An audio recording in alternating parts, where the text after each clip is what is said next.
Hello everyone, आज है 5 जुलाई 2025। आज हम शुरू करने जाने अपना एडिटोरियल एनालिसिस। आज का टॉपिक है हमारा इंडस्ट्रियल सेफ्टी इन इंडिया। ये general study paper 3 topic disaster management में आता है। इंट्रोडक्शन है। आज के टाइम में इंडिया में इंडस्ट्रियल एक्सीडेंट का पैटर्न बहुत डिस्टर्बिंग हो गया है। रिसेंट एग्जाम्पल में देखें तो तेलंगाना में सिगाची इंडस्ट्री फार्मास्यूटिकल प्लांट में ब्लास्ट और तमिलनाडु के विरुधुनगर फायर वर्क यूनिट में फायर। एक ही वीक में 48 से ज़्यादा लोगों की जान ले चुका है। कई लोग घायल भी हुए हैं। ये एक्सीडेंट आइसोलेटेड नहीं है। National disaster management authority NDMA और इंडस्ट्रियल के डेटा के हिसाब से पिछले 10 साल में ऐसे हजारों केसेस हुए हैं जिसमें से कई तो रिपोर्ट भी नहीं होते या इग्नोर कर दिए जाते हैं। Core issue behind industrial accident क्या क्या है? पहला है रेगुलेटरी फेलियर। फैक्ट्रीज एक्ट 1948 और एक्सप्लोजिव एक्ट 1884 जैसे लॉ तो हैं, लेकिन इन्फोर्समेंट बहुत कमज़ोर है। इंस्पेक्शन या तो होता ही नहीं है या सुपरफिशियल होते हैं। वायलेशन पर पेनल्टी इतना कम है कि डिटरेंस ही नहीं है। अगर हम बात करें, इंडिपेंडेंट सेफ्टी ऑडिट का सिस्टम मिसिंग है, स्पेशली हैजार्डस इंडस्ट्री में। सेकेंड पॉइंट है technological gap. Modern safety device जैसे heat sensor, fire alarm, pressure release valves का यूज़ नहीं होता है। आउटडेटेड इक्विपमेंट लगे होते हैं। कई फैक्ट्री में मशीनरी पुराने हैं, मेंटेनेंस पर पूरा ध्यान नहीं दिया जाता। थर्ड पॉइंट है मैनेजमेंट नेग्लिजेंस।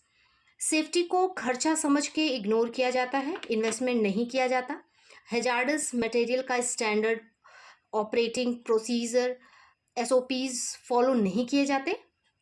इमरजेंसी ड्रिल या प्रोटोकॉल सिर्फ पेपर में ही होते हैं। फोर्थ है poor working condition. Factories over crowded और क्रैम्ड होते हैं। वर्कर को basic safety training, protective equipments या इमरजेंसी एग्जिट की जानकारी नहीं होती। काम के दौरान सेफ्टी का कोई मॉनिटरिंग नहीं होता। फिफ्थ है under reporting and lack of accountability. छोटे या अनलाइसेंस्ड यूनिट में एक्सीडेंट छुपा दिए जाते हैं। इंक्वायरी कमेटी बनती तो है, लेकिन रेयरली कोई स्ट्रिक्ट एक्शन या पॉलिसी रिफॉर्म होता है। अगर हम बात करते हैं industrial and legal framework, strength and gap के बारे में। एग्जिस्टिंग लॉ क्या कहता है कि फैक्ट्री एक्ट 1948 हैजार्डस प्रोसेसेस के लिए safety provisions. Environment protection act 1986 chemical use को रेगुलेट करता है। NDMA guideline on chemical accident 2015 ये रिस्क मिटिगेशन फ्रेमवर्क प्रोवाइड कराता है। एक्सप्लोजिव रूल 2008 फायरवर्क और केमिकल को के स्टोरेज हैंडलिंग को रेगुलेट करता है। चैलेंजेस इन इन्फोर्समेंट क्या क्या है? पहला है लेबर इंस्पेक्टोरेट्स में मैन पावर की कमी। लाइसेंसिंग और इंस्पेक्शन में पॉलिटिकल इन्फ्लुएंस और करप्शन। डेटा कलेक्शन और एक्सीडेंट ट्रैकिंग सिस्टम पुअर है। Role of NDMA and MOEFCC। NDMA guideline बनाते हैं, लेकिन इम्प्लीमेंटेशन पावर नहीं है। Ministry of environment, forest and climate change का mandate state pollution control board से ओवरलैप करता है, जिससे कंफ्यूजन होता है। केस स्टडी की बात करें तो lesson not learn. Bhopal gas tragedy की बात करें 1984 में तो world worst industrial disaster, 3000 plus लोग तुरंत मरे थे and 20,000 plus eventually. Union carbide plant में सेफ्टी प्रोटोकॉल वीक था, मेंटेनेंस नहीं था। आफ्टर मंथ में इन्वायरमेंट प्रोटेक्शन एक्ट बना, लेकिन आज भी कंप्लायंस वीक है।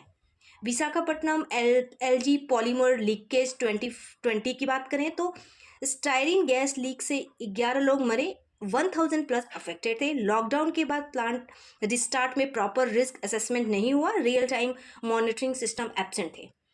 अब हम बात करते हैं रिसेंट एग्जाम्पल के, तो सिगाची इंडस्ट्रियल ब्लास्ट 2025 तेलंगाना में फार्मास्यूटिकल प्लांट में ब्लास्ट से 36 लोग मरे, 36 अभी भी हॉस्पिटलाइज्ड हैं। ब्लास्ट स्प्रे ड्रायर यूनिट में हुआ, जो फार्मास्यूटिकल प्रोडक्शन के लिए रॉ मटेरियल पाउडर बनाता है। 140 लोग प्लांट में थे। ब्लास्ट इतना पावरफुल था कि कई किलोमीटर दूर तक आवाज आई। फॉरेंसिक टीम डीएनए टेस्टिंग कर रही, अभी भी डेब्रीज में लोग फंसे हुए हो सकते हैं। गवर्नमेंट ने एक इंक्वायरी कमेटी बनाई है, लेकिन इस सेक्टर में ऐसे फैटल इंसिडेंट कॉमन होते जा रहे हैं। इम्पैक्ट क्या है on economic and social dimension पे? तो ह्यूमन कॉस्ट है, जो कि जिंदगी का नुकसान, injuries, long term disabilities, family पर साइकोलॉजिकल और फाइनेंशियल इम्पैक्ट बहुत ज़्यादा है। लॉसेस ऑफ लाइवलीहुड, इंजर्ड लोग अक्सर डेली वेज वर्कर होते हैं, उनके पास इंश्योरेंस या सोशल सिक्योरिटी नहीं होती। एक्सीडेंट के बाद फैक्ट्री बंद हो जाते हैं तो कई लोगों की नौकरी चली जाती है।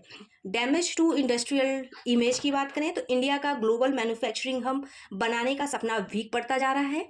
एफडीआई इनफ्लो और इन्वेस्टमेंट कॉन्फिडेंस पर नेगेटिव इम्पैक्ट पड़ता है, specially pharmaceutical, chemicals, electronics sector में।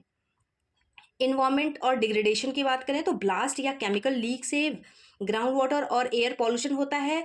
Post disaster environmental restoration mechanism weak है।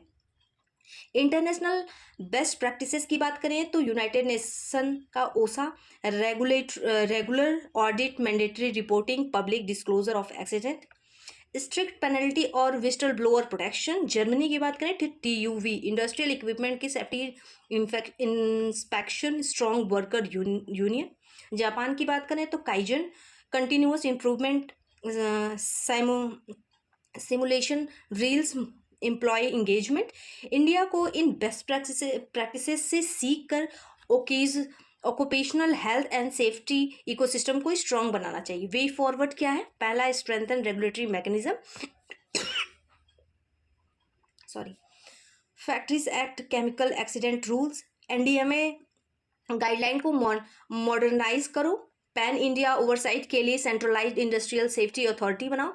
सेकंड है mandatory safety audit, hazards industry के लिए independent third party safety audit compulsory करो। रियल टाइम मॉनिटरिंग के लिए एआई बेस्ड सेंसर लगाओ। थर्ड है लीगल फ्रेमवर्क, नेग्लिजेंस और नॉन कंप्लायंस पर स्ट्रिक्ट पेनल्टीज लगाओ। इंडस्ट्री एक्सीडेंट ट्रायल्स के लिए फास्ट ट्रैक कोड बनाओ। फोर्थ है इम्प्रूव वर्कर कंडीशन, सभी वर्कर के लिए सेफ्टी ट्रेनिंग कंपलसरी करो। Insurance, PPE kit, health monitoring mandatory करो। फिफ्थ है public disclosure and transparency, national industry accident database बनाओ जो पब्लिक के लिए एक्सेसिबल हो। विस्टल ब्लोअर प्रोटेक्शन इंकरेज करो। सिक्स्थ है community preparedness and CSR, surrounding communities को डिजास्टर प्रिपेयर्डनेस ट्रेनिंग दो। इंडस्ट्रियल सेफ्टी को कंपनीज एक्ट के अंदर CSR ऑब्लिगेशन में शामिल करो। ये रहा हमारा एडिटोरियल एनालिसिस। अब हम कंक्लूजन की बात कर लें। अगर इंडिया को मैन्युफैक्चरिंग सुपर पावर बनाना है तो इंडस्ट्रियल सेफ्टी को टॉप प्रायोरिटी देना होगा।